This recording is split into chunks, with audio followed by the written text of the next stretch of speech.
Edo, Pokwang, DJ Chacha sa 500 pesos Noche Buena, saang palengke kayo namili.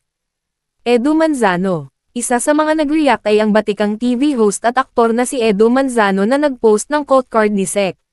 Roque sa social media at tinawag itong P500 Noche Buena Challenge.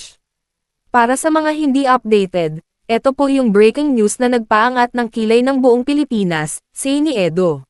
Pokwang. Hindi rin nagpahuli si Pokwang na nagpasaring at nagbahagi ng kanyang opinyon sa IG stories, kung hindi ninanakawan ang bansa at naibibigay ng tama ang para sa mga tao, lalo na mga maliliit na manggagawa malamang mayaman tayo walang api at malamang kasya nga ang 500 pesos na pang Noche Buena. DJ Chacha. Syempre, humirit din ang radio personality na si DJ Chacha kung saang palengke bumibili ang DTI para magkasya ang budget. Kasya daw ang 500 pesos pang Noche Buena.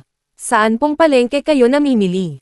Doon kami pupunta para makatipid sa Pasko, sambit niya. Usually, ang family members na kasya itong 500 is mom, dad, and 2 children. Meron na po itong Christmas ham na 170 pesos. So a total of 78.50 for the spaghetti.